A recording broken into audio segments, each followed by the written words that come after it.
6 నెలల్లో 3 దఫాలు విద్యుత్ ఛార్జీలు పెంచిన కూటమి సర్కార్ ప్రజల నడ్డి వీరుస్తోందని మండిపడ్డారు వైఎస్ఆర్సీపీ అన్నమయ్య జిల్లా అధ్యక్షుడు ఆకిపాటి అమర్నాథ్ రెడ్డి. ఎన్నికల ముందు ఎన్నో హామీలిచ్చిన చంద్రబాబు అధికారంలోకి రాగానే వాటిని తుంగలో తొక్కారన్నారు. విద్యుత్ ఛార్జీల పెంపును నిరసిస్తూ ఈ నెల 27న పోరుబాట చేపడుతున్నామని తెలిపారు. అన్ని నియోజకవర్గాల్లో ర్యాలీలు నిర్వహించి సబ్స్టేషన్ల ఎదుట ధర్నా నిర్వహించనున్నట్లు తెలిపారు. ఈ సందర్భంగా మున్సిపల్ చైర్మన్ ఫయజ్ భాషా కౌన్సిలర్లతో కలిసి వైఎస్ఆర్సీపీ పోరుబాట పోస్టర్ ఆవిష్కరించారు అమర్నాథ్ రెడ్డి.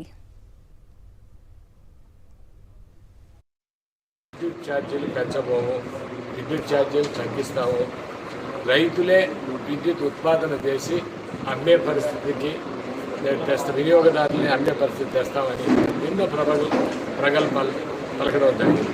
3 మార్లు విద్యుత్ ఛార్జీలు పెంచడం జరిగింది. దీనిపై నిరసన తెలుపుతూ 27వ తేదీన మాజీ ముఖ్యమంత్రి గారు జగన్మోహన్ రెడ్డి గారు పిలుపు మేరకు ఈరోజు ప్రతి నియోజకవర్గ హెడ్ క్వార్టర్స్లో కూడా పెద్ద ర్యాలీతో నిరసన తెలిపి ఈరోజు కరెంట్ ఎస్సీ ఆఫీసులు కావచ్చు, కరెంట్ ఆఫీసుల దగ్గర నిరసన తెలిపి వినతి పత్రాలు ఇవ్వడం జరుగుతూ ఉంది.